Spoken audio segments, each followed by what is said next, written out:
Talent को prove कर नादियो group ने जीत ली है इंडियाज गॉट टैलेंट की ट्रॉफी। तो आइए इन सभी से मिलते हैं और जानते हैं कैसा रहा उनका अब तक का सफर। बहुत बहुत स्वागत है लाइव इंडिया में। Thank you so much. मैं पूरे इंडिया को धन्यवाद देना चाहती हूँ, इंदौर को, एमपी को और सब वो व्यूवर्स को देना चाहती हूँ जिन लोगों ने हमें विश्वास करके अपना वैल्यूबल वोट हमें दिया और हम लोग यहाँ स्टेज पे खड़े हैं।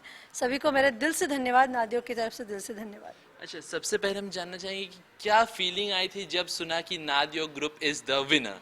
माय गॉड, वो मोमेंट हम लोग कभी भूल नहीं सकते। हमारी ज़िंदगी का सबसे बड़ा दिन था, वो भी विमेंस डे पे हम लोग को जो खिताब मिला है। तो नारी शक्ति गुलाबी गैंग वारे न्यारे। आज जब हमने देखा आपने इतने कंटिन्यूसली एक अच्छा परफॉर्मेंस करते रहे हैं, तो कैसा मतलब कैसी तैयारियां करती थी, कितनी मेहनत छुपी होती थी इस परफॉर्मेंसेस के पीछे। बहुत ज़्यादा हम लोगों ने 22 घंटे इसके लिए काम किया और 3 महीनों से हमारी जो रूटीन था वो सिर्फ 1.5 या 2 घंटे का ही हमारा सोना होता था। ना तो खाने में मन लगता था, ना पीने में, ना सोचने में, ना किसी चीज़ में। सिर्फ और सिर्फ एक जुनून था और एक लक्ष्य था कि इंडियाज़ गॉट टैलेंट की एक ट्रॉफी दिख रही थी और एक खिताब दिख रहा था कि वो हमें लेना है। इंडियाज गॉट टैलेंट जब शुरू हुआ तो ये प्रेरणा आपको किसने दी थी, ये कि ऑडिशंस में जाएं और ऐसा कुछ करने की कोशिश क्या करें, बात ये है, किसने बिल्कुल कहा? बोलना चाहूँगी। एक नीरजा लूथरा मैडम करके हैं हमारे यहाँ। वो मुझे 2 साल से ऐसे बरोबर जब सीजन 2, 3 हुआ, 3 और 4 से मुझे बोलने लगी, Ragini you are very talented, you should go for the India's Got Talent because you deserve for that. तो मैं उनको हमेशा बोलती थी, मैम आप क्यों मेरी मजाक उड़ाते रहते हैं, मेरे को ऐसे इतना कोई टैलेंट नहीं, कथक को लेकर इंडियाज गॉट टैलेंट में जा सकता है। नहीं रागिनी, जो तुम्हारा इनोवेशन हो बहुत अच्छे, तुम जाओ। तो उनकी वजह से मैं आई हूँ। फिर अचानक से मुझे दिल्ली से, मतलब मेरे जो गुरु भाई उन्होंने मुझे बोला, रागिनी यहाँ पे इंडियाज गॉट टैलेंट का ऑडिशन हो रहा है तो तुम आओ और ज़रा पार्टिसिपेट करो। तो धीरे धीरे हुआ कि हम लोग ने 1000 हैंड करके एक कोरियोग्राफी तैयार की। इसमें कर संयुक्तम हम लोग बोलते हैं कथक में। वो तैयार करके हम लोग वहाँ गए, जजेस को दिखाया, वो लोग बहुत इम्प्रेस्ड हुए। उसके बाद हम लोग आ गए, हम लोग निराश हो गए कि अब तो कुछ होना नहीं। 20 दिन तक कोई कॉल ही नहीं आया।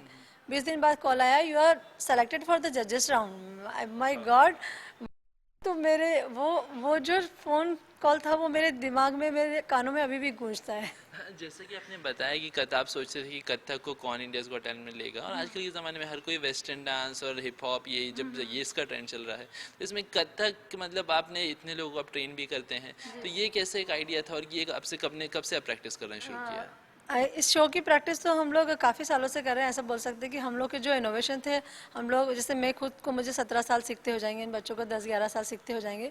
यहाँ मैं कहना चाहूँगी कथक में बहुत डेप्थ है और कथक ऐसा चीज़ है कि उसमें हर कोई चीज़ आ सकती है, हर कोई चीज़ आप इनोवेशन बहुत कर सकते हैं। बाकी और आर्ट में ऐसा नहीं होता होगा, लेकिन कथक में मुझे ऐसा लगता है बहुत अपार संभावना है इनोवेशंस की।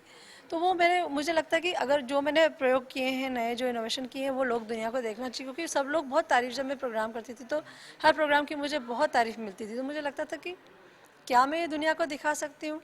अगर मैं दुनिया को दिखाऊंगी तो क्या लोग मेरी चीज़ को पसंद करेंगे। और टचवुड, भगवान ने वो मेरा जो सपना था, जो मैंने कभी सोचा ही था, सिर्फ मैंने नहीं सोचा था कि इतना साकार हो जाएगा और हम इंडियाज़ गॉट टैलेंट जीत जाएंगे। वो जो कह सकते हैं ना, ईमानदारी से जो हार्डवर्क में हम लोगों ने किया, जो डेडिकेशन हम लोगों ने अपनी कला के लिए दिया, तो हमारे गुरुओं का सम्मान है। मेरे गुरु पंडित सुरेश तलवरकर जी, मेरी गुरु श्रीमती शमा भाटे और मेरे आध्यात्मिक गुरु श्री मधुर तिवारी जी और सभी मेरे व्यूवर्स, मेरी इंडिया, मेरे इंदौर, मेरे एमपी को वापस से मैं धन्यवाद देना चाहूँगी, जिन्होंने मुझे इस लायक बनाया कि मैं इन बच्चों को सिखा सकूँ और यहाँ पे ये किताब लेके आऊँ। यहाँ पे काफ़ी सारे बच्चे भी नज़र आ रहे हैं, तो ये इनसे भी जानते हैं कि कैसा उनका एक्सपीरियंस रहा। और बच्चन साहब भी थे, अमित सर थे, तो उनके सामने कैसा डांस किया, क्या हुआ, कुछ बताइए कैसा लगा? अमित सर बहुत बड़े स्टार हैं, उनके सामने डांस करना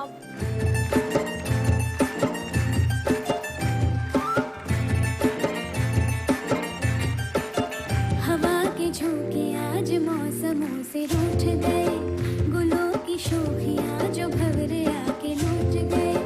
बदल रही है आज जिंदगी की चाल जरा, इसी बहाने क्यों न मैं भी दिल का हाल जरा सवार लूं, सवार लूं, सवार लूं, है सवार लूं। बहुत बड़ी बात होती है, उनके साथ में डांस करना बहुत बड़ी बात है और ये सब हमें सिर्फ मैम की वजह से मिला है। आज हम यहाँ पे हैं तो सिर्फ मैम की वजह से, तो इसके लिए तो मैम को बहुत बहुत थैंक यू। और अमित सर के साथ डांस करने में बहुत मज़ा आया। उनके साथ डांस करके ऐसा लगा कि कोई भगवान के साथ हम डांस करें। तो जब आपने सफ़र शुरू किया था तो क्या आपने सोचा था आप इतने नहीं, लंबा नहीं, दौर नहीं, पे? कभी नहीं सोचा था मैं, मतलब मेरे बच्चों ने ज़रूर सोचा था, दे आर वेरी कॉन्फिडेंट। मेरे मेरे से ज़्यादा मेरे बच्चे कॉन्फिडेंट थे कि हम लोग तो ट्रॉफी लेके जाएंगे, लेकिन मुझे कहीं एक था कि परंपरा में कहीं मैं पीछे ना रह जाऊं। तो हालांकि मेरे बच्चे हैं, फिर पूरा पेरेंट्स का साथ में, इसलिए इंडिया को मैं धन्यवाद देना चाहूँगी कि पूरी इंडिया और पूरे भारत को, अपने इंदौर को, एमपी को, कि मैंने जो इनोवेशन किए उनको उन्होंने बहुत पसंद किया और पसंद करके उन्होंने वोट किया और मुझ पे विश्वास रखा। ये बहुत बड़ी बात है। हाँ, थोड़ा तो मुझे मन में था कि मैं सबसे अलग हटके कुछ काम कर रही हूँ, ये मुझे पक्का था। तो जाते जाते अब आपके हाथ में ट्रॉफी है, अब यहाँ से आप कहाँ जा रहे हैं? आपको क्या लगता है कि आगे आपका क्या सफ़र होने वाला है? कैसे आगे हम क्या देखने वाले हैं?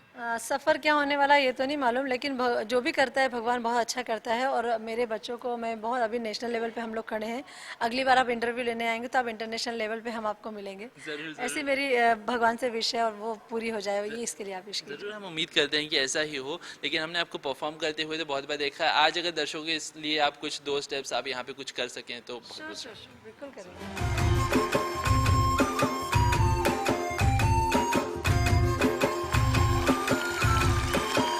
आपने देखा कि किस तरह से मुश्किलों का सामना इन्होंने किया है और इतने इससे आगे बढ़कर आज यहाँ तक पहुँचे हैं। तो जाते जाते आप दर्शकों से क्या कहना चाहेंगे और अपनी इंडिया से क्या कहना चाहेंगे कि उन्होंने आपको सपोर्ट किया और जिताया? मैं पूरे इंडिया को धन्यवाद कहना चाहूँगी, हमारे एमपी को, हमारे इंदौर को, हमारे हर दर्शकों को, जिन्होंने हमें इस लायक समझा और हमें इस स्टेज पे इतना बड़ा ऑनर किया हमें। और आगे भी मैं उनके विश्वास को ऐसे बरकरार रखूँगी और जो भी मुझसे बन सकता है मैं कथक के लिए करूँगी। पूरा जीवन मैं कथक के लिए समर्पित रहूँगी, ये मैं वचन देती हूँ सभी को। बहुत बहुत धन्यवाद हमसे बात करने का। हम उम्मीद करते हैं कि आप इंटरनेशनल लेवल पे भी इसी तरह से धमाल मचाएं। तो ये थे नादियो ग्रुप जो बता रहे थे अपने किस तरह से उनका सफ़र रहा। कैमरामैन जीवन थापा के साथ आशुतोष पड़गई, लाइव इंडिया, मुंबई।